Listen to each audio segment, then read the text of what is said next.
Good morning. आज हम पढ़ेंगे हाइड्रोजन बॉन्ड के बारे में और देखेंगे कि हाइड्रोजन बॉन्ड क्या होता है, कहाँ पे बनता है, कितने टाइप का होता है। तो चलिए शुरू करते हैं आज की क्लास। तो सबसे पहले हम देख लेते हैं हाइड्रोजन बॉन्ड का डेफिनेशन क्या होगा। हाइड्रोजन एटम किसी प्रबल विद्युत ऋणात्मक परमाणु के साथ सहसंयोजक बंध द्वारा जुड़ा हो। कहने का मतलब है कि जो हाइड्रोजन परमाणु है वह किसी इलेक्ट्रोनिगेटिव एटम के साथ, हाईली इलेक्ट्रोनिगेटिव एटम के साथ जब कोवेलेंट बॉन्ड बनाते हुए जुड़ा हो। क्लियर? तो जब कोवेलेंट बॉन्ड बनाते हुए जुड़ा हो तब साझे का जो इलेक्ट्रॉन युग्म है, जब कोवेलेंट बॉन्ड बनता है तो हम जानते हैं कि साझे का इलेक्ट्रॉन जो होता है वो बीच में होता है। तो वो जो साझे का इलेक्ट्रॉन युग्म है ऋण विद्युतीय परमाणु की ओर स्थानांतरित हो जाता है। वो बीच में ना रह करके जो हाईली इलेक्ट्रोनिगेटिव एटम होता है उसकी ओर थोड़ा सा सरक जाता है।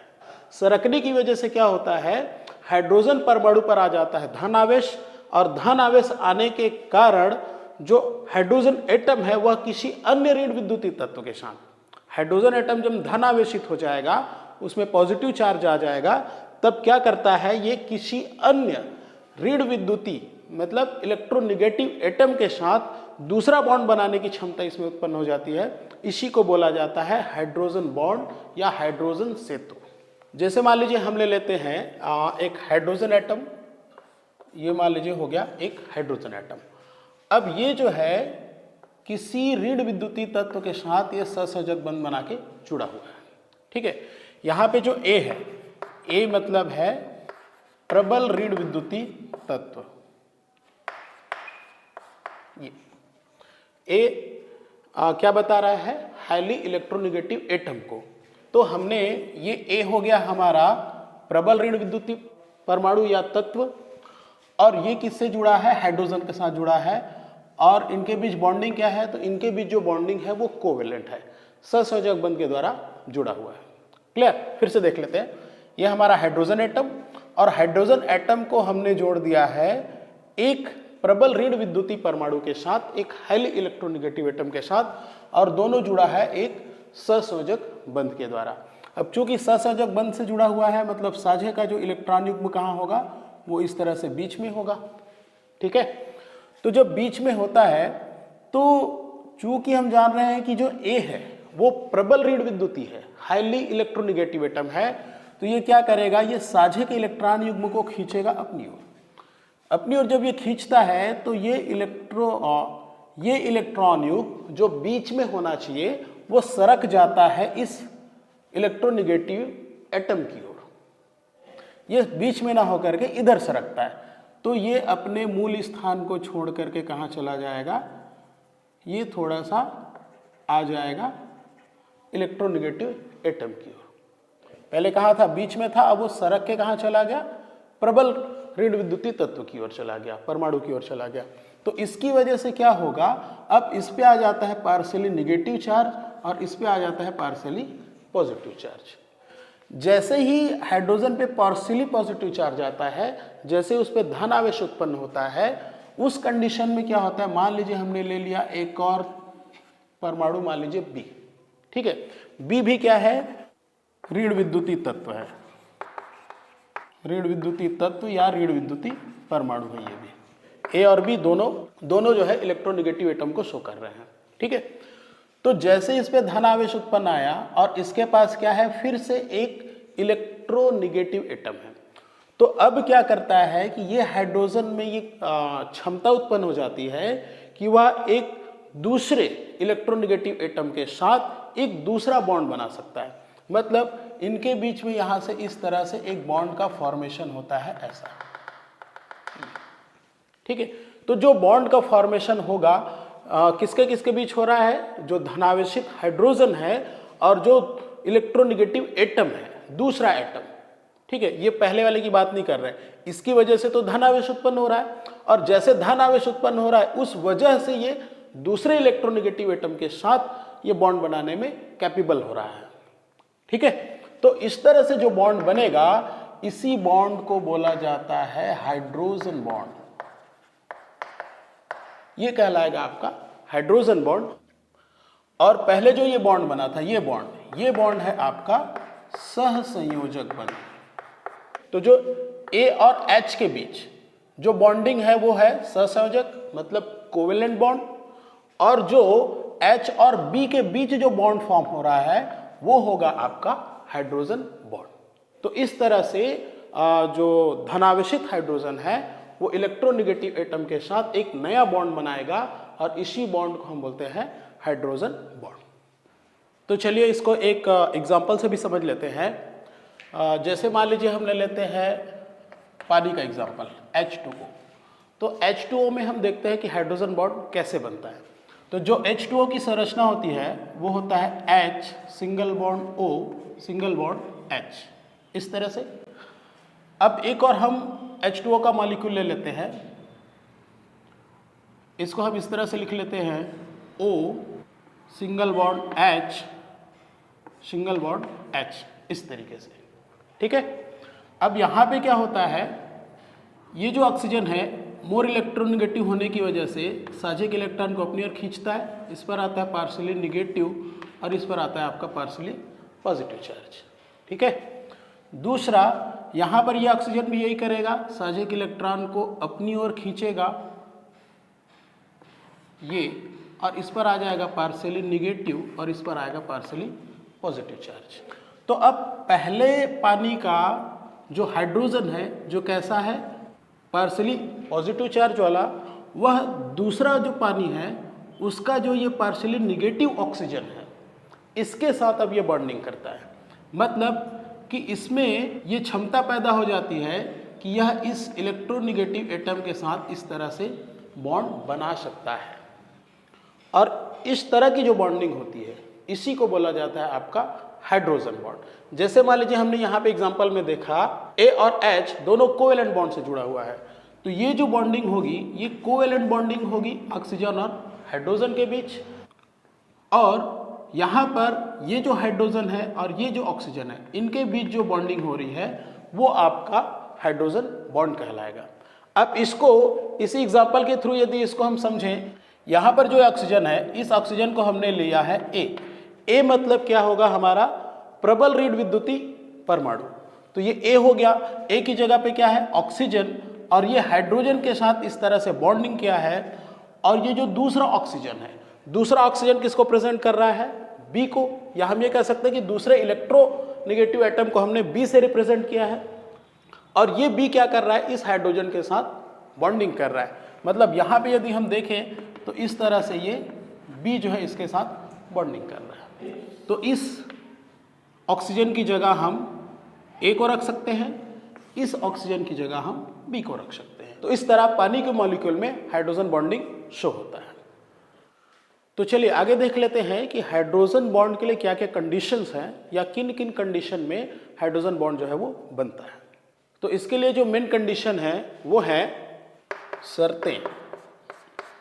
तो इसके लिए पहली जो शर्त है वो तो यही है कि हाइड्रोजन एटम होना चाहिए, बिना हाइड्रोजन एटम के हाइड्रोजन बॉन्ड नहीं बनेगा। तो फर्स्ट हम ले लिखते हैं हाइड्रोजन एटम जी, पहला कंडीशन हाइड्रोजन एटम होना चाहिए। सेकंड कंडीशन कहता है कि जो एटम है जो हाइड्रोजन के साथ जुड़ रहा है या जुड़ने वाला है, दोनों चीजें ना ध्यान रखेंगे, जो जुड़ चुका है या जो जुड़ने वाला है वो होने चाहिए हाईली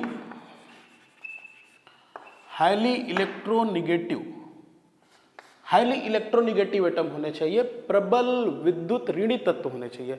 और प्रबल ऋण विद्युतीय तत्व कौन कौन से हैं, तो इसमें आते हैं आपके फ्लोरीन, ऑक्सीजन और नाइट्रोजन। ये मुख्य रूप से है, शॉर्टकट में इसको हम बोलते हैं फोन, फ्लोरीन, ऑक्सीजन और नाइट्रोजन। इनकी उपस्थिति में या जब ये हाइड्रोजन के साथ अटैच होते हैं उस कंडीशन में आपका हाइड्रोजन बॉन्ड जो है वो बनता है।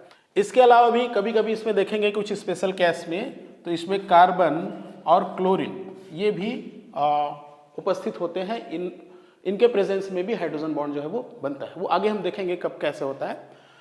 थर्ड, जो इलेक्ट्रोनेगेटिव एटम है उसका जो साइज है वो छोटा से छोटा होना चाहिए। जितना स्मॉल साइज होगा उतना ही ज़्यादा वो स्ट्रॉन्ग बॉन्ड फॉर्मेशन करेगा। तो ये इसको भी हम लिख लेते हैं कि ये स्मॉल साइज के होने चाहिए, स्मॉल साइज। और फोर्थ इसमें है कि इसमें लोन पेयर होने चाहिए, लोन पेयर यदि उस एटम में प्रेजेंट है तो वो जाकर के आगे हाइड्रोजन बॉन्ड बनाएगा। क्लियर? तो ये मुख्य रूप से ये 3-4 कंडीशन है और इनके बेस पर ही आपका हाइड्रोजन बॉन्ड जो है वो बनता है। तो चलिए आगे देख लेते हैं कि इसके क्या क्या लक्षण है, क्या क्या कैरेक्टरिस्टिक्स है इसके। तो इसमें सबसे पहले आएगा ये इसके लक्षण, या इसको हम बोलते हैं कैरेक्टरिस्टिक्स। इनकी क्या क्या खासियत है, क्या क्या विशेषता है वो। तो सबसे पहले इसमें आ जाएगा इनका बॉन्ड लेंथ, बंध लंबाई। तो बंध लंबाई जो होगी, जैसे यहां पे दो तरह के बॉन्ड फॉर्म हो रहा है। देखिए पहले ए और एच के बीच एक बॉन्ड बना है जो क्या है, कोवेलेंट बॉन्ड है, और दूसरा एक बॉन्ड जो है वो एच और बी के बीच बना है। ये कौन सा बॉन्ड है? ये आपका हाइड्रोजन बॉन्ड है। और यहाँ पे जो ए और बी है ये दोनों के दोनों क्या है, इलेक्ट्रोनिगेटिव एटम। यहाँ पे चाहे तो हम लिख सकते हैं एक बार, ये होंगे आपके इलेक्ट्रोनिगेटिव एटम ई, ये भी आपका हो जाएगा, बी भी आपका होगा इलेक्ट्रोनिगेटिव एटम ये, और कैसा होगा, स्मॉल साइज का होगा। और यहाँ पे हम क्या क्या ले सकते हैं, फ्लोरीन ले सकते हैं, ऑक्सीजन ले सकते हैं और नाइट्रोजन ले सकते हैं ये। ठीक है, यहाँ पर हम क्या ले सकते हैं, यहाँ पर भी हम लेंगे फ्लोरीन, ऑक्सीजन और नाइट्रोजन, और स्पेशल केस में कार्बन और क्लोरीन। यहाँ पर भी यही ले सकते हो आप, स्पेशल केस में आएगा कार्बन और क्लोरीन ये। ठीक है, तो इस बी की जगह हम इनको ले सकते हैं, इस ए की जगह हम इनको ले सकते हैं। तो अब देखते हैं इस कंडीशन में इनका बॉन्ड लेंथ क्या होगा। तो सबसे पहले देखिए कि ए और एच इनके बीच हो रहा है कोवेलेंट बॉन्ड, और एच और बी इनके बीच बन रहा है हाइड्रोजन बॉन्ड। तो यहाँ सबसे पहले हम ये समझ लेते हैं कि जो हाइड्रोजन बॉन्ड होता है वो बहुत ही वीक होता है। इससे पहले हमने पढ़ा था covalent bond, ionic bond, van der Waals force या वंडरवाल बॉन्ड जिसको बोलते हैं। तो इनको यदि हम देखें तो जो वंडरवाल बॉन्ड है, मैं शॉर्टकट में ऐसे लिख देता हूँ, वंडरवाल बॉन्ड जो होता है वो बहुत ही कमजोर होता है। इससे स्ट्रांग होता है आपका हाइड्रोजन बॉन्ड ये, और हाइड्रोजन बॉन्ड से भी स्ट्रांग होता है आपका कोवेलेंट बॉन्ड और आयनिक बॉन्ड ये। तो कोवेलेंट बॉन्ड या आयनिक बॉन्ड होगा वो सबसे ज्यादा स्ट्रांग होगा, उससे वीक होता है हाइड्रोजन बॉन्ड, और सबसे ज्यादा वीक होता है आपका वंडरवाल फोर्स या वंडरवाल बॉन्ड। यदि मान लीजिए इसको हम मान लेते हैं x, और यहाँ पे जो बॉन्ड बना है उसको मान लीजिए हम मान लेते हैं y। ठीक है, तो इस हिसाब से यदि हम करेंगे तो जो x का मान होगा x मतलब इनके बीच का लेंथ, और y मतलब ये बॉन्ड या इनके बीच का लेंथ। तो हमेशा क्या होगा, देखिए कि जो हाइड्रोजन बॉन्ड होगा उसकी लेंथ क्या होगी, अधिक होगी। मतलब हम ये कह सकते हैं कि यहाँ पर इस तरह से लिख सकते हैं, जो x होगा वो हमेशा छोटा होगा और y जो है वो हमेशा बड़ा। ठीक है, जब लेंथ की बात आएगी तो कारण क्या है, कारण ये है कि ये स्ट्रांग होता है, स्ट्रांग होने की वजह से छोटा हो जाएगा, ये वीक होता है, वीक होने की वजह से वो बड़ा हो जाएगा। इसीलिए यदि हम इसको x माने तो x जो होता है वो छोटा और y जो है वो बड़ा। दूसरा पॉइंट हम ले सकते हैं, उसी को ले सकते हैं कि जो हमारा हाइड्रोजन बॉन्ड है वो कैसा होगा, हमेशा वीक होगा, कमजोर होगा। क्यों? क्योंकि जब हाइड्रोजन बॉन्ड बनता है या हाइड्रोजन बॉन्ड को तोड़ा जाता है तो बहुत कम कैलोरी एनर्जी जो है वो वहां से निकलती है। या दूसरी तरफ ये कह सकते हैं कि जब कोवेलेंट बॉन्ड बनता है या कोवेलेंट बॉन्ड को तोड़ा जाता है तो वहां पे हमको ज्यादा एनर्जी की जरूरत पड़ती है, और यही वजह है वो स्ट्रांग होता है और यही वजह है कि ये वीक होता है। तो इस तरह से हम ये भी कह सकते हैं कि चूंकि हाइड्रोजन बॉन्ड क्या है आपका वीक है, मतलब फिर से यदि हम इसके अकॉर्डिंग देखें, जैसे इसको हमने मान लीजिए x मान लिया, इसको हमने y मान लिया, तो जब हम बॉन्ड एनर्जी की बात करेंगे, बॉन्ड एनर्जी की बात करेंगे तो बॉन्ड एनर्जी किसकी अधिक होगी, x की।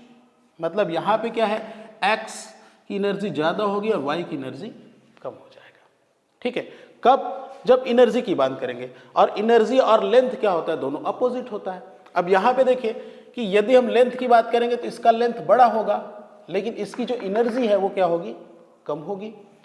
यहाँ पे यदि हम इनकी बात करें तो इनके बीच में एनर्जी ज़्यादा होगी, x की एनर्जी ज़्यादा होगी, x का मान ज़्यादा होगा, और एनर्जी ज़्यादा है मतलब वो एक दूसरे को ज़्यादा आकर्षित करेंगे और उनके बीच का लेंथ जो है वो छोटा हो जाएगा, मतलब यहाँ पे ये जस्ट उल्टा हो गया।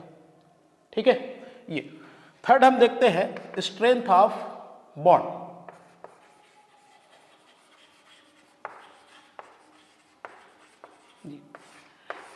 कि बॉन्ड जो है, जो हाइड्रोजन बॉन्ड बनता है वो कितना शक्तिशाली होता है, कितना ताकतवर होता है और ये किस पर डिपेंड करता है।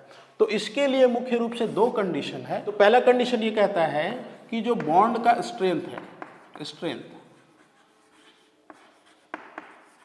ये ध्यान रखेंगे कौन से बॉन्ड की बात कर रहे हैं हम, हाइड्रोजन बॉन्ड। हाइड्रोजन बॉन्ड का जो स्ट्रेंथ होता है ये डायरेक्टली प्रोपोर्शनल होता है इलेक्ट्रोनिगेटिविटी ऑफ ए। ये ए कहने का मतलब क्या है, ये वाला एटम, इसको हमने बोला माना है ए, जो हाइड्रोजन के साथ कोवेलेंट बॉन्ड बना के जुड़ा है, और बी भी आपका इलेक्ट्रोनिगेटिव है, लेकिन बी क्या कर रहा है, हाइड्रोजन के साथ हाइड्रोजन बॉन्ड बना रहा है। ये पहला कंडीशन। दूसरा कंडीशन ये कहता है कि हाइड्रोजन बॉन्ड का जो स्ट्रेंथ है, ये स्ट्रेंथ ये इनवर्सली प्रोपोर्शनल होता है इलेक्ट्रोनिगेटिविटी ऑफ बी के। ये दो चीजें, इसको ध्यान रखिए। हमने दो एटम यूज किया यहाँ पे ए और बी, तो स्ट्रेंथ जो है ए के डायरेक्टली प्रोपोर्शनल होगा, मतलब समानुपाती होगा। कहने का मतलब ये है कि जब ये अधिक होगा तो ये भी अधिक होगा, ये कम होगा तो ये भी कम हो जाएगा।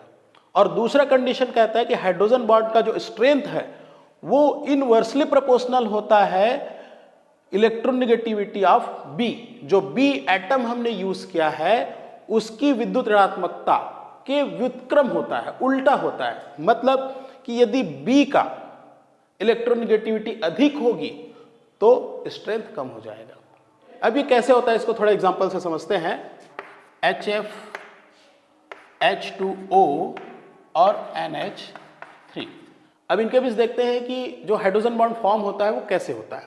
तो जैसे HF है, HF में क्या होगा, ये आपका H और ये फ्लोरीन के साथ क्या करता है, कोवेलेंट बॉन्ड बनाता है, और कोवेलेंट बॉन्ड बनाता है। चूंकि ये ज़्यादा इलेक्ट्रोनिगेटिव है इसलिए क्या करेगा, साझे के इलेक्ट्रॉन सरक के चला जाएगा इसकी ओर, और इस पे आ जाएगा पार्शियली निगेटिव चार्ज, और इस पे आ जाता है पार्शियली पॉजिटिव चार्ज। ठीक है, ऐसे होता है। अब दूसरा यहाँ पे हम एक और बना लेते हैं, चलिए इधर नीचे बना देता हूँ। जैसे यहाँ पे मान लीजिए हमने ले लिया, एक और ले लीजिए HF, ये तो ये भी क्या करेगा, इस पर भी पार्शियली निगेटिव रहेगा और इस पर भी पार्शियली पॉजिटिव रहेगा। तो जब दो HF के मॉलिक्यूल्स आते हैं तो जो पहला HF है और दूसरा HF है, तो पहला HF का जो ये धनावेशित हाइड्रोजन है जिस पर पार्शियली पॉजिटिव चार्ज है, क्यों है, क्योंकि फ्लोरीन और इसकी इलेक्ट्रोनिगेटिविटी में बहुत अंतर है, और ये ज़्यादा इलेक्ट्रोनिगेटिव है इसलिए साझे के इलेक्ट्रॉन को अपनी ओर खींचा, और इस पर निगेटिव, इस पर पॉजिटिव चार्ज। ठीक है, तो जैसे इस पर पॉजिटिव चार्ज आता है और इस पॉजिटिव हाइड्रोजन के पास जब दूसरा HF आता है और उस HF के पास क्या है, एक इलेक्ट्रोनिगेटिव एटम है, तो अब ये H क्या करता है, इस F के साथ यहाँ पे हाइड्रोजन बॉन्डिंग करेगा ऐसा। ये ठीक है। सेकंड कंडीशन क्या होता है, पानी को लेंगे तो पानी में भी यही होता है। जैसे हमने मान ले यहाँ ले लेते हैं HOH, ये इस तरह से। अब यहाँ पे ऑक्सीजन मोर इलेक्ट्रोनिगेटिव एटम है तो क्या करेगा, साझे के इलेक्ट्रॉन को अपनी ओर खींचेगा, इस पर निगेटिव और इस पर आ गया आपका पॉजिटिव चार्ज। अब यहाँ पे एक दूसरा पानी बना लो आप, ये भी एक पानी का अणु क्या कर रहा है, ये भी साझे के इलेक्ट्रॉन को अपनी ओर खींच रहा है, तो इस पर निगेटिव चार्ज, इस पर पॉजिटिव चार्ज आ रहा है। तो फिर से वही कंडीशन हो रहा है।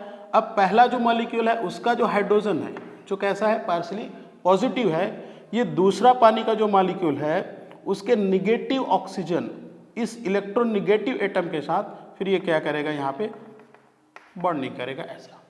तो ये क्या होगा आपका हाइड्रोजन बॉन्ड। सेम यही कंडीशन यहाँ पर भी NH3 में, NH3 में देखें तो ये आपका N H H और ये H। अब ये क्या कर रहा है, यहाँ पर भी वही कंडीशन होगा, साझे के इलेक्ट्रॉन को खींच लिया कौन, नाइट्रोजन, इस पर आ गया पार्शली निगेटिव और यहाँ पे हाइड्रोजन में आ गया पार्शली पॉजिटिव चार्ज। अब इसके पास नाइट्रोजन का दूसरा मॉलिक्यूल आया, मान लो यहाँ पे हम एक और नाइट्रोजन बना ले, ये H, ये H, ये H, ठीक है। ये भी क्या करेगा, साझे के इलेक्ट्रॉन को खींच लिया अपनी तरफ, तो इस पर पार्शियली निगेटिव, इस पर पार्शियली पॉजिटिव। अब इसका ये जो पॉजिटिव हाइड्रोजन है और यहाँ पे ये जो नाइट्रोजन है, अब इनके बीच में एक बॉन्ड बनेगा यहाँ पे ऐसा, तो ये भी क्या बनेगा आपका, हाइड्रोजन बॉन्ड बनेगा। तो अब यदि हम तीनों में देखें तो यहाँ पे क्या है, फ्लोरीन है, यहाँ पे ऑक्सीजन है, यहाँ पे नाइट्रोजन है, मतलब फ्लोरीन, ऑक्सीजन और नाइट्रोजन। यदि हम इनकी इलेक्ट्रोनिगेटिविटी की बात करें तो सबसे ज़्यादा इलेक्ट्रोनिगेटिव होता है आपका फ्लोरीन, उसके बाद ऑक्सीजन और सबसे कम होता है आपका नाइट्रोजन, ठीक है। इसकी इलेक्ट्रोनिगेटिविटी होती है 4.0, इसकी होती है 3.5 और नाइट्रोजन का होता है 3, ठीक है। तो सबसे ज़्यादा इलेक्ट्रोनिगेटिव कौन है, फ्लोरीन। तो फ्लोरीन सबसे ज़्यादा इलेक्ट्रोनिगेटिव है और हमारा पहला कंडीशन क्या कहता है कि इलेक्ट्रोनिगेटिव ऑफ ए की जो विद्युत ऋणात्मकता है वह समानुपाती होगा हाइड्रोजन बॉन्ड के स्ट्रेंथ के। मतलब कि यदि अधिक इलेक्ट्रोनिगेटिव एटम जुड़ा हुआ है तो हाइड्रोजन बॉन्ड भी क्या होगा, उतना ही स्ट्रांग बनेगा। अब ये तीनों में हम देखें तो सबसे अधिक इलेक्ट्रोनिगेटिव फ्लोरीन है, तो फ्लोरीन के पास यहाँ पर जो ये हाइड्रोजन बॉन्ड बना है वो ज़्यादा स्ट्रांग होगा। यहाँ पर जो हाइड्रोजन बॉन्ड बना है कहाँ कहाँ, ऑक्सीजन और हाइड्रोजन और ऑक्सीजन के बीच, तो इसकी इलेक्ट्रोनिगेटिविटी फ्लोरीन से कम है, इसलिए इसकी स्ट्रेंथ भी थोड़ी कम होगी। लेकिन नाइट्रोजन की इलेक्ट्रिविटी सबसे कम होता है, इसलिए यहाँ पर ये जो हाइड्रोजन बॉन्ड बना है वो सबसे कमजोर होगा और उससे यदि मुकाबला करें तो ऑक्सीजन का ज़्यादा होगा। क्लियर, कहने का मतलब कि नाइट्रोजन की इलेक्ट्रोनिगेटिविटी सबसे कम है, इसलिए यहाँ पे जो हाइड्रोजन बॉन्ड बनेगा उसका स्ट्रेंथ कम होगा। ऑक्सीजन का ज़्यादा है, इसलिए यहाँ पे ज़्यादा शक्तिशाली हाइड्रोजन बॉन्ड बनेगा और सबसे ज़्यादा इलेक्ट्रोनिगेटिव फ्लोरीन है, इसलिए यहाँ पर जो हाइड्रोजन बॉन्ड बनेगा वो बाकी दोनों के मुकाबले ज़्यादा स्ट्रांग होगा। क्यों? क्योंकि स्ट्रेंथ डिपेंड करता है ए के इलेक्ट्रोनिगेटिविटी पर, ठीक है। दूसरा कंडीशन क्या होता है उसको हम देखते हैं। दूसरा कंडीशन हमारा कहता है बी की इलेक्ट्रोनिगेटिविटी। तो जैसे मान लीजिए हम यहाँ पे एक एग्जांपल लेते हैं, जैसे मान लीजिए हमने ले लिया ए एच और एक और ले लेते हैं ए और एच, ठीक है। या इसको ए की जगह मान लीजिए यहाँ पे मैं ले लेता हूँ ऑक्सीजन और यहाँ पर भी मान लीजिए मैं ले लेता हूँ ऑक्सीजन, ये हो गया। एक और एग्जांपल ले लेते हैं ए एच, यहाँ पर ए की जगह मान लीजिए मैं ले लिया एन, ठीक है। इधर क्या जुड़ा है, इधर मान लीजिए जुड़ा है आपका बी, यहाँ पर भी जुड़ा है आपका बी, यहाँ पर भी जुड़ा है आपका बी, ठीक है। अब समझते जाइए क्या क्या हमने, इधर तो सेम है H B H B H B, ठीक है। बी मतलब दूसरा वाला इलेक्ट्रोनिगेटिव एटम ना। अब पहला जो है ए की जगह यहाँ पे हमने ओ लिया, यहाँ भी ओ लिया, यहाँ भी एन लिया। तो अब मान लीजिए देखिए यहाँ पे ओ है, यहाँ पे एन है, दोनों में स्ट्रांग कौन होगा, दोनों में स्ट्रांग होगा। जाहिर सी बात है, हमको यहाँ पता है कि ऑक्सीजन की इलेक्ट्रोनिगेटिविटी अधिक होती है, इसलिए यदि इन दोनों की बात करेंगे तो ये ज़्यादा स्ट्रांग होगा, क्योंकि यहाँ हाइड्रोजन से जुड़ा हुआ है एन, यहाँ पे हाइड्रोजन से जुड़ा हुआ है ओ। तो हम कहाँ जाएंगे, पहले कंडीशन पे। पहला कंडीशन हमारा कहता है कि जो ए है, ये इसकी जगह ए था ना भाई, यहाँ पे ए था, ए की जगह हमने वहाँ पे ओ और एन को लिया है। ए की इलेक्ट्रोनिगेटिविटी अधिक होती है तो स्ट्रेंथ अधिक होता है, ये हम जानते हैं, ये हमने दूसरा एग्जाम्पल देख लिया है। तो यहाँ पर यदि दोनों को कंपेयर करेंगे तो ये ज़्यादा स्ट्रांग होगा। अब यहाँ पे हम चलिए इसको अब हटा देते हैं, अब हम आ जाते हैं यहाँ पे। अब यहाँ पे क्या है, दोनों में ऑक्सीजन है, ठीक है, दोनों में ऑक्सीजन है, मतलब जो ए है वो बराबर है, इन दोनों की जगह ए ले सकते हैं, ये दोनों बराबर है मान लीजिए, ठीक है। चेंज किसको करना है, बी को। अब मान लीजिए मैं यहाँ पे ले आता हूँ, अब ये बी है, अब इसकी जगह मान लीजिए मैंने ले आया ओ और इसकी जगह मान लीजिए मैं ले आता हूं n। कंडीशन उल्टा हो गया, यहां पे a बराबर है, चलिए इसको अब मैं मान लीजिए a ही लिख देता हूं, ये a और ये a। अब क्लियर हो रहा है? चेंज क्या किया हमने, b को चेंज किया है, ठीक है। b मतलब दूसरा इलेक्ट्रोनेगेटिव एटम जिसके साथ हाइड्रोजन क्या करेगा, हाइड्रोजन बॉन्ड बनाएगा, ठीक है, इसको हमने चेंज कर दिया। तो इस कंडीशन में देखो अब क्या कहता है कि ये दोनों किसकी जगह है, बी की जगह में है। और हमारा क्या कहता है बी वाला कंडीशन कि बी की इलेक्ट्रोनिगेटिविटी इनवर्सली प्रोपोर्शनल होता है, मतलब व्युत्क्रमानुपाती होता है हाइड्रोजन स्ट्रेंथ के। कहने का मतलब है कि इसकी इलेक्ट्रोनिगेटिविटी यदि अधिक होगी तो बॉन्ड स्ट्रेंथ जो है वो कम होगा, उल्टा होगा। तो अब आप देखो इसकी इलेक्ट्रोनिगेटिविटी अधिक है या कम है, इसकी इलेक्ट्रोनिगेटिविटी अधिक है, इसकी इलेक्ट्रोनिगेटिविटी कम है। और हमारा सेकंड कंडीशन क्या कहता है कि बी के साथ बी पोजीशन पर यदि जो परमाणु जुड़ा हुआ है उसकी इलेक्ट्रोनिगेटिविटी यदि अधिक होगी तो स्ट्रेंथ कम होगा, और उसकी इलेक्ट्रोनिगेटिविटी यदि कम होगी तो स्ट्रेंथ ज्यादा होगा। इसकी निगेटिविटी कम होती है, इसकी ज्यादा होती है। इसी वजह से यदि हम दोनों को कंपेयर करें तो ये जो है ज्यादा स्ट्रॉन्ग होगा, और ये क्या बनाएगा, यहां पे ये जो बॉन्ड बनेगा वो बनेगा वीक, ये बॉन्ड बनेगा आपका स्ट्रॉन्ग। तो इस तरह से कभी कभी क्वेश्चन आते हैं कि कब और किस कंडीशन में बॉन्ड स्ट्रांग होगा, कब और किस कंडीशन में बॉन्ड वीक होगा, तो ये आपको ध्यान में रखना है, ठीक है। चलिए इसके बाद हम देखते हैं हाइड्रोजन बॉन्ड के टाइप्स।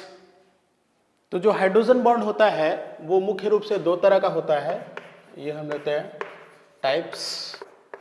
तो पहला होता है इसमें इंटरमॉलिक्यूलर और दूसरा होगा इंट्रामॉलिक्यूलर।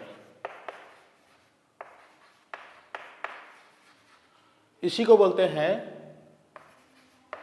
अंतरा आणविक, और इसको बोला जाता है अंतः आणविक। इंटर और इंट्रा। इंटरमॉलिक्यूलर में दो मॉलिक्यूल्स होंगे, दो मॉलिक्यूल्स के बीच में हाइड्रोजन बॉन्ड बनेगा, और वो दोनों एक जैसे भी हो सकते हैं, अलग अलग जैसे भी हो सकते हैं, ठीक है, आगे एग्जांपल में देखेंगे। और जो इंट्रामॉलिक्यूलर है उसमें सिर्फ एक मॉलिक्यूल होगा,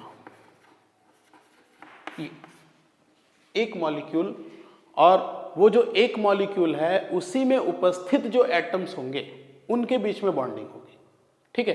ये एग्जांपल में आगे क्लियर हो जाएगा। तो जैसे सबसे पहले मान लीजिए हम ले लेते हैं इंटरमॉलिक्यूलर, इसका एग्जांपल हम देखते हैं। मान लीजिए हमने ले लिया पानी HOH, इस तरह से एक पानी हो गया। एक दूसरा एटम लेते हैं HOH, ये पानी के हमने ले लिए दो मॉलिक्यूल्स। तो अब क्या होता है इसमें, जैसे आप जान रहे हैं, ये साझे के इलेक्ट्रॉन को खींचा, इस पर निगेटिव, इस पर पॉजिटिव, ये भी साझे के इलेक्ट्रॉन को खींचा और इस पर निगेटिव और इस पर पॉजिटिव। तो अब ये जो धनावेशित हाइड्रोजन है और ये ऋणावेशित ऑक्सीजन है, इन दोनों के बीच में यहाँ पे बॉन्डिंग होती है, ये होता है आपका हाइड्रोजन बॉन्ड, इसको हम जान रहे हैं। तो अब यहाँ पे देखिए कि ये एक मॉलिक्यूल है, ये दूसरा मॉलिक्यूल है, दो मॉलिक्यूल हैं लेकिन दोनों के दोनों सेम है। एक कंडीशन और क्या हो रहा है, जैसे मान लीजिए हम यहाँ पे ले लेते हैं HOH और यहाँ पे हम ले लेते हैं ROH, ठीक है। ये क्या आपका पानी, ये है आपका अल्कोहल। अब यहाँ पर भी सेम कंडीशन होगा, ये साझे के इलेक्ट्रॉन को खींचा, निगेटिव, ये पॉजिटिव, ये भी क्या करेगा, साझे के इलेक्ट्रॉन को खींचेगा और इस पर आ जाएगा निगेटिव और इस पर आ जाएगा पार्शियली पॉजिटिव चार्ज। तो अब यहाँ पे ये जो पार्शियली पॉजिटिव हाइड्रोजन है और ये ऑक्सीजन है, इन दोनों के बीच में यहाँ पे बनेगा एक हाइड्रोजन बॉन्ड।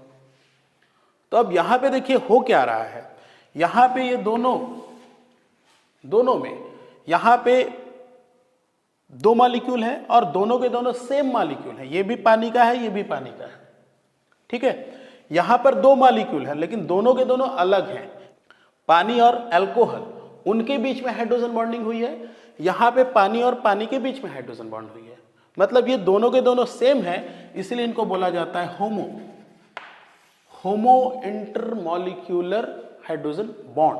और यहाँ पे एक पानी है और एक अल्कोहल है, दोनों अलग अलग है, इसलिए इनको बोला जाता है hetero intermolecular hydrogen bond. Intermolecular क्यों? क्योंकि यहाँ पे ये पर्टिकुलर एक अणु है, इसका धनावेशित हाइड्रोजन, और ये एक दूसरा अणु है, मतलब दो अलग अलग अणु, दो अणुओं के मध्य ये हाइड्रोजन बॉन्ड बन रहा है। यहाँ पर भी सेम है, ये एक मॉलिक्यूल है, ये दूसरा मॉलिक्यूल है, दो मॉलिक्यूल के बीच में हाइड्रोजन बॉन्डिंग हो रही है। दो मॉलिक्यूल अलग अलग हो सकते हैं, एक हो सकते हैं, उनके बीच में हो रहा है। अब इसी में देखते हैं कुछ स्पेशल केस भी यहाँ पे होता है। जैसे एक एग्जांपल हम यहीं पे ले लें, जैसे मान लीजिए हम ले लेते हैं बोरिक एसिड। ये बोरिक एसिड का फॉर्मूला आता है आपका H3BO3, ये बोरिक एसिड। तो बोरिक एसिड के केस में क्या होता है, जैसे इसको हम देखें तो ये हो जाता है आपका HOB, यहाँ बना देता हूँ OHOH, ये बोरिक एसिड हो गया। एक और बोरिक एसिड लेते हैं तो ये भी हो जाएगा आपका BOHOH,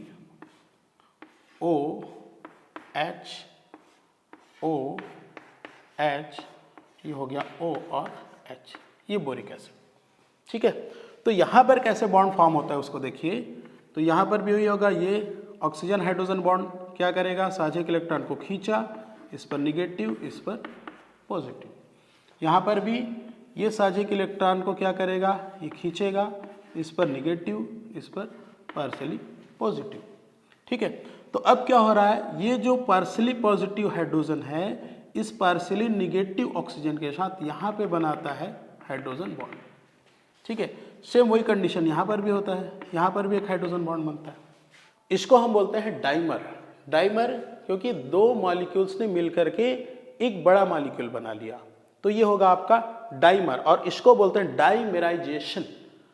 ठीक है, अब इसमें और इसमें अंतर ये है, आप देखिए कि यहाँ पे एक साथ सैकड़ों मॉलिक्यूल्स आपस में जुड़ जाते हैं।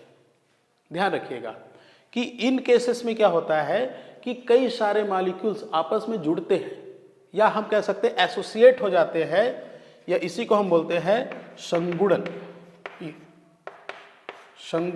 या इसी को बोला जाता है एसोसिएशन। ये बहुत सारे मॉलिक्यूल, सैकड़ों हजारों मॉलिक्यूल आपस में हाइड्रोजन बॉन्ड के द्वारा एसोसिएट हो जाते हैं, जुड़ जाते हैं, संघनित हो जाते हैं। बट इन केस में क्या होता है कि जो हाइड्रोजन बॉन्ड का फॉर्मेशन है केवल दो मॉलिक्यूल्स तक ही सीमित रहता है, इसके बाद आगे ये किसी और मॉलिक्यूल्स को नहीं जोड़ पाते, मतलब कि दो मॉलिक्यूल ही इस पे मिल करके हाइड्रोजन बॉन्ड बनाएंगे, तीसरा मॉलिक्यूल आएगा तो वहां पे हाइड्रोजन बॉन्ड बनाने की जो उनकी कैपेबिलिटी होती है, जो क्षमता होती है, वो खत्म हो जाती है, दो से ज्यादा ये नहीं बना सकते। इसीलिए इनको बोला जाता है डाइमर, या इसी को बोलेंगे डाइमेराइजेशन। ये कई बार एग्जाम में इसको भी पूछता है। या इसका एक और हम एग्जांपल ले सकते हैं, कार्बोक्सिलिक एसिड।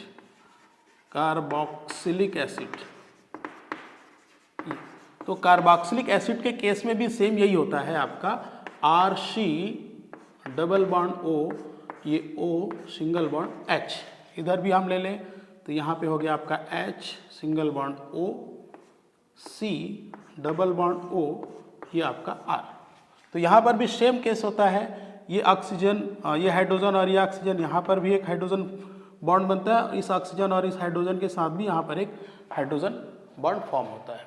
तो ये भी आपका बनाता है डाइमर, ये डाइमर बनाएगा, और इस केस में भी केवल ये दो मॉलिक्यूल तक ही सीमित रहेगा, उसके बाद आगे ये तीसरे मॉलिक्यूल को ये नहीं जोड़ सकता, वो एसोसिएट नहीं कर सकता। और यहाँ पर भी आप देखिए ये किस तरह का है, ये भी आपका होगा इंटरमॉलिक्यूलर।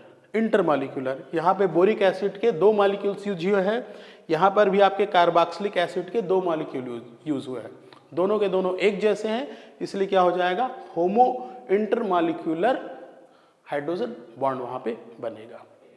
एक चीज आप और देखेंगे, जैसे मान लीजिए हम कार्बोक्सिलिक एसिड को जब हम वेट करते हैं, या जैसे इसका फॉर्मूला हमारा क्या हो जाएगा, RCOOH, ये हमारा कार्बोक्सिलिक एसिड है। तो जब हम इसको वेट करते हैं प्रैक्टिकल के टाइम पे, तो इसका वजन जो है, इसका वेट जो है वो डबल दिखाता है। उसका रीज़न ये है कि ये इस तरह से अकेले सिंगल एग्जिस्ट नहीं करता, ये हमेशा इस तरह से डाइमर के रूप में उपस्थित होता है, इसीलिए इसका वेट डबल आता है। सेम कंडीशन बोरिक एसिड में भी है। बोरिक एसिड का जो पाउडर आता है जिससे हम कैरम खेलते हैं, तो वो जो बोरिक एसिड है वो भी हमको सिंगल इस तरह से इस तरह के फॉर्म में नहीं मिलेगा, वो हमको इस तरह से डाइमर के फॉर्म में मिलेगा, हमको ऐसा मिलेगा। ठीक है, इस तरह से ये दो मॉलिक्यूल के साथ एसोसिएट रहते हैं और उसी रूप में ये एग्जिस्ट करते हैं। तो जो इंटरमॉलिक्यूलर है उसमें एक स्पेशल केस और हम देख लेते हैं, जो बहुत रेयर कंडीशन में हमको मिलता है और कभी कभी कंपटीशन एग्जाम में भी इसको पूछता है। तो जैसे हम देखते हैं क्लोरोफॉर्म और एसीटोन में, एसीटोन, ठीक है, इन दोनों के बीच जब बॉन्डिंग होती है तो वहाँ पर भी हाइड्रोजन बॉन्ड होता है। जैसे क्लोरोफॉर्म का हम स्ट्रक्चर देखें तो क्या होगा आपका CHCl3, ये होता है इसका फार्मूला, ये हो जाएगा CH3COCH3। यदि इसका स्ट्रक्चर देखें तो क्या हो जाएगा, ये हो गया आपका कार्बन, इससे जुड़ा रहता है आपके 3 क्लोरीन, ये, और यहाँ पे रहता है एक हाइड्रोजन। उसी तरह एसीटोन में देखें तो ये हो जाता है आपका ऑक्सीजन डबल बॉन्ड C, इससे जुड़ा एक CH3, इससे जुड़ा है आपका एक CH3। अब देखिए यहाँ पे क्या होता है कि जो क्लोरीन है वो क्या हाईली इलेक्ट्रोनिगेटिव है कार्बन के कंपैरिजन में। तो क्या करेगा, कार्बन से ये खींच लेता है इलेक्ट्रॉन अपनी ओर, ये भी खींचता है अपनी ओर इलेक्ट्रॉन, और ये भी खींचता है अपनी ओर इलेक्ट्रॉन। तो यहाँ पे क्या होता है, कार्बन पर इलेक्ट्रॉन की कमी हो जाती है, मतलब यहाँ पे आ जाता है पॉजिटिव चार्ज, यहाँ पे क्या आएगा, निगेटिव चार्ज। तो जैसे ऑक्सीजन, कार्बन के पास इलेक्ट्रॉन की कमी होती है, इस कमी को दूर करने के लिए क्या करता है, वो हाइड्रोजन से खींच लेता है इलेक्ट्रॉन। हाइड्रोजन से इलेक्ट्रॉन खींचेगा तो यहाँ पर इलेक्ट्रॉन की कमी होगी और यहाँ पर आ जाएगा पॉजिटिव चार्ज।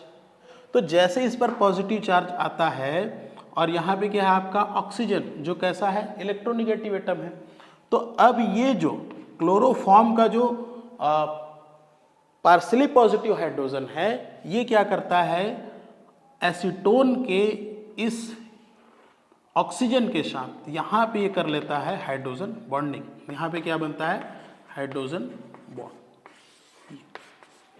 जैसे इसको हम इस तरह से यदि हम देखेंगे तो हमको लगेगा कि यार यहाँ पे तो हाइड्रोजन बॉन्ड फॉर्म नहीं हो सकता, और इसीलिए इसको एग्जाम में घुमा के देता है कि इनके बीच में कैसी बॉन्डिंग होगी, या यहाँ पे हाइड्रोजन बॉन्ड फॉर्म होगा कि नहीं होगा, इस तरह से घुमा के दे देता है। तो ये आपको ध्यान रखना है, ये स्पेशल केस है और कभी कभी एग्जाम में पूछता है। तो यहाँ पे इस तरह से हाइड्रोजन और ऑक्सीजन के बीच में हाइड्रोजन बॉन्डिंग यहाँ पर भी होता है। ठीक है, और इसमें भी देखिए दो अलग अलग मॉलिक्यूल भाग ले रहे हैं, दो मॉलिक्यूल भाग ले रहे हैं और दोनों के दोनों अलग हैं, मतलब ये क्या हो गए, हेट्रो, और दो है इसलिए इंटरमॉलिक्यूलर हाइड्रोजन बॉन्ड यहाँ पे फॉर्म करेगा। चलिए इसके बाद आगे देखते हैं इंट्रामॉलिक्यूलर। तो जो इंट्रामॉलिक्यूलर है उसमें दो स्पेशल चीजें हैं, वो आप ध्यान में रखिए। पहला ये कि इसमें चूंकि सिंगल मॉलिक्यूल भाग ले रहा है, एक अकेला भाग ले रहा है, मॉलिक्यूल की बात कर रहा हूं ना, एटम की बात नहीं कर रहा हूं, एक मॉलिक्यूल होगा और उसमें जो प्रेजेंट एटम होंगे उनके बीच बनेगा। देखिए, तो चूंकि सिंगल मॉलिक्यूल है इसलिए इसमें एसोसिएशन नहीं होता है, ये जो संगुणन है, संगुणन इनमें नहीं होता, पहली बात। और दूसरा ये होता है कि चूंकि एक ही मॉलिक्यूल में बॉन्ड बन रहा है, मतलब वहां पे एक रिंग फॉर्मेशन होगा, यहां पे बनता है एक रिंग का फॉर्मेशन होता है। तो यहां पे हम एग्जांपल ले लेते हैं आर्थोनाइट्रोफिनॉल,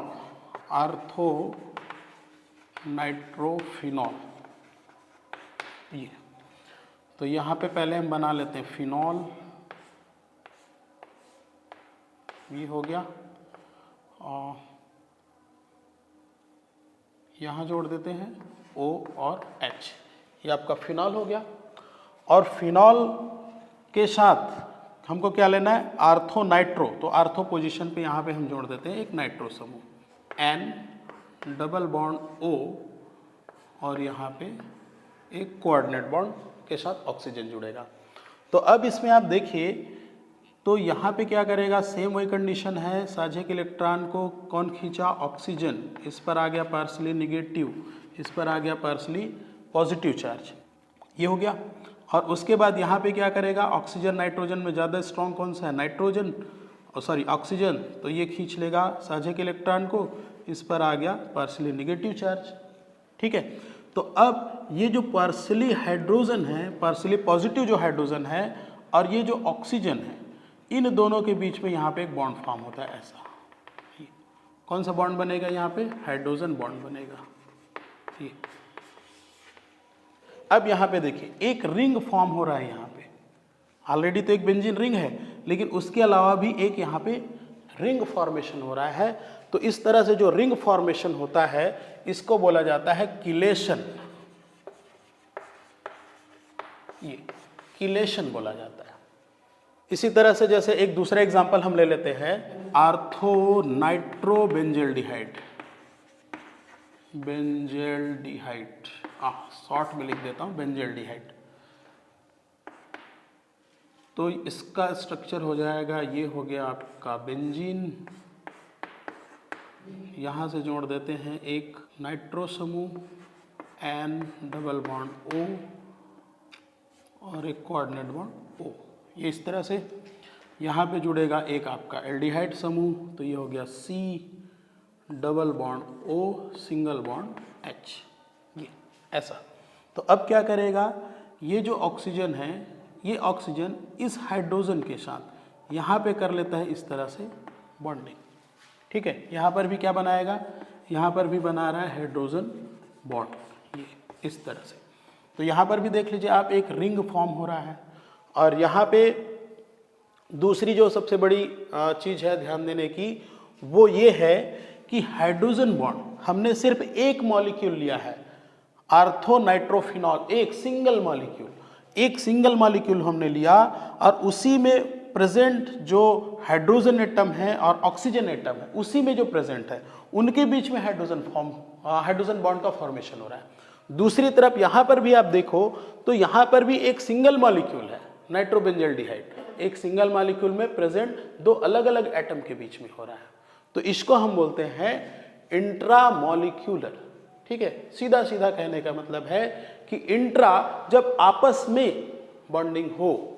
फॉर एग्जांपल जैसे हम देखते हैं क्रिकेट मैच देखते हैं, तो क्रिकेट मैच में देखिए लिखा रहता है, एक लिखता है डोमेस्टिक और एक लिखता है इंटरनेशनल। इंटरनेशनल में क्या होता है, अलग अलग देश के लोग आके खेलते हैं, और डोमेस्टिक में क्या होता है, डोमेस्टिक में केवल हमारे यहाँ के जो प्लेयर्स हैं वही खेलते हैं। तो क्रिकेट की भाषा में यदि आपको समझना है तो यहाँ पे ये समझिए कि इंटरमॉलिक्यूलर मतलब इंटरनेशनल क्रिकेट मैच, इंट्रामॉलिक्यूलर मतलब डोमेस्टिक क्रिकेट मैच, जब कंपटीशन अपने लोगों के बीच में हो, ठीक है, घर के अंदर हो। तो इसीलिए तो इंट्रामॉलिक्यूलर जब किसी भी एक परमाणु में उपस्थित किसी भी एक अणु में उपस्थित जो परमाणु है उनके बीच में बॉन्डिंग हो। कौन सी बॉन्ड, हाइड्रोजन बॉन्ड, तो वो कहलाएगा आपका इंट्रामॉलिक्यूलर। तो इस तरह से जो हाइड्रोजन बॉन्ड है वो उसको हम दो अलग अलग तरह से बांटते हैं, इंटरमॉलिक्यूलर और इंट्रामॉलिक्यूलर। इंटरमॉलिक्यूलर को भी हमने दो तरह से बांटा था, होमो और हेट्रो। जब समान समान होंगे तो होमो और अलग अलग होंगे तो हेट्रो। तो चलिए आज की क्लास में इतना ही, बाकी नेक्स्ट क्लास में हम देखेंगे हाइड्रोजन जो बॉन्ड है उसके क्या क्या इंपॉर्टेंस है, वो कैसे इफेक्ट डालता है किसी भी मॉलिक्यूल के कैरेक्टर पर। तो ये हम पढ़ने वाले हैं नेक्स्ट क्लास में। तो चलिए मिलते हैं ब्रेक के बाद। Okay, thank you.